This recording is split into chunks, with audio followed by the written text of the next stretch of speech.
So what if I told you here in Fredericksburg, Texas, you could live in the home of your dreams without the nightmare of a 30-year mortgage hanging over your head? Intrigued? Well, stick around because today we are flipping conventional wisdom on its head and talking about why renting a home may beat out buying a home at the end of 2023 and the beginning of 2024. Welcome back to the channel, guys. Ryan Rendon here, Rendon Realty Group, your favorite realtor right here in the Texas Hill Country. If you're new to the channel, make sure you hit that subscribe button, but also ring that bell so you never miss the insider scoop on what's happening here in the Texas Hill Country.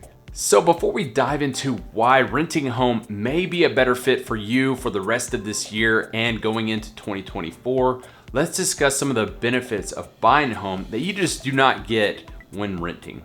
Benefit number one is it's a financial investment. Owning allows you to build equity in the property, which can become a valuable financial asset. Your mortgage payments can help you own a piece of property, potentially offering a long-term return on investment, especially if the property appreciates in value. The second benefit is stability and control. As a homeowner, you have control over your living environment. You can renovate, decorate, and even add to the property as you see fit. And additionally, with a fixed rate mortgage, your monthly payments remain stable, giving you financial predictability that renting can't offer. And then the third benefit is tax benefits. Homeowners often qualify for tax advantages like deductions on mortgage interest and property taxes, which can provide a level of financial relief that renters don't get. And these benefits can make a significant difference over time. So if there are such great benefits to owning a home, why in the world would it be better for some of you to rent right now? Well, a lot of it has to do with the numbers and the basic math. So let's go ahead and dive into a real life example.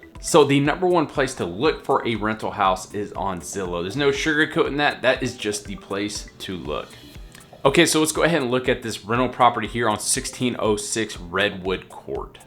And the reason why we're looking at this home in particular is because it's the most similar to the type of home that you can buy for right around that median sales price here in Fredericksburg, which is $540,000 as of July. Now, realistically, this house would sell for under $500,000, but all the other rental houses we currently have on the market are much older or just way too big. But this is a nice 3-bedroom, 2.5 bath with just over 1,600 square feet.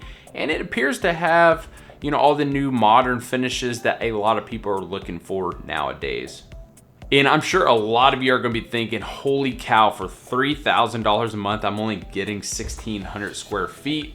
Well, this house has been on Zillow for over 130 days and is still active and available. So I think it's ultimately probably going to end up renting out for under $3,000 a month. I would say maybe around $2,700, $2,800 a month. But that's actually going to prove my point even more so once we get to the mortgage side of what you'd be paying for if you were to buy this home. Okay, so for this exercise, what we're going to do is hop onto the Redfin estimator, plug in the address, and see what this house is potentially worth. Now, I must say that the Redfin calculator can be off on the low side, but also on the high side of what a home can be worth, any home for that matter. But for this example, I just want to show you what the difference would be on the mortgage side if you were to own it and what it would cost you to rent it.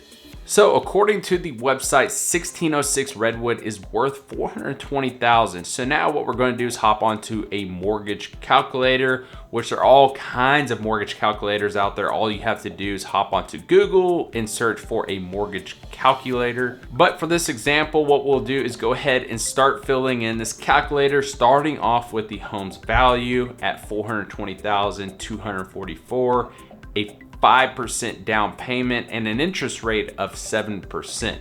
Now, interest rates have been a little bit higher than this, but for this example, let's go ahead and bring that down to 7% just to have a nice even number. And we'll have this loan start in October, and we'll go ahead and fill in the property taxes, the PMI, the home insurance, and then hit calculate. So what you're gonna immediately tell is that you're actually saving money if you were to rent this house rather than buying it today. And especially if this home ends up renting out for right around that $2,800 a month, that's gonna be roughly $650 per month that you're gonna keep in your back pocket. Now again, there is a lot of benefits to owning this home, just owning a home in general, but let's go ahead and break this down just a little bit further. So another thing to consider when buying a home is the thing called the amortization schedule. So this schedule is a table that breaks down each mortgage payment into its components, the principal and interest. In the early years of the mortgage, a greater portion of the monthly payment goes towards paying off the interest of the loan. And then as time progresses, the balance gradually shifts where more of your payments go towards reducing their principal rather than your interest. So looking at the example for this house here on Redwood Court, in the beginning, you have over $2,300 a month that's going towards the interest, leaving you just over $300 a month that's actually going towards the house. So you're really not building much equity towards the beginning of your loan because so much of your monthly payment is going towards that interest. But on the other hand, home values here in the Texas Hill Country have continued to grow and rise over the years. So you will be building equity that way. But let's just say that the interest rates do drop back down next year, like the experts are predicting. Let's just call it 5%. You will now be paying less than $3,000 a month for this house here on Redwood Court. So it's just something to think about. Now, once again, on the other hand, if you are thinking about putting more money down, let's just call it 20% or more, or if you're thinking about paying cash for your next property here in Fredericksburg, I would say now is still a great time to buy because your monthly payment won't be near as high if you're putting more money down. And obviously, if you're paying cash, all you have to worry about is those property taxes and insurance. And I would just remember this, the decision to either buy or rent a home is a deeply personal one with factors that are unique to you. Okay guys, I want to hear from you down in the comments below. What are your thoughts about buying or renting a home in today's market? And if you are thinking about buying and or selling anywhere around the Texas Hill Country, I would love to be your realtor of choice. All my contact information is above, but also down in the description. And make sure you watch this next video. I think you're really gonna like it. We'll see you in the next video.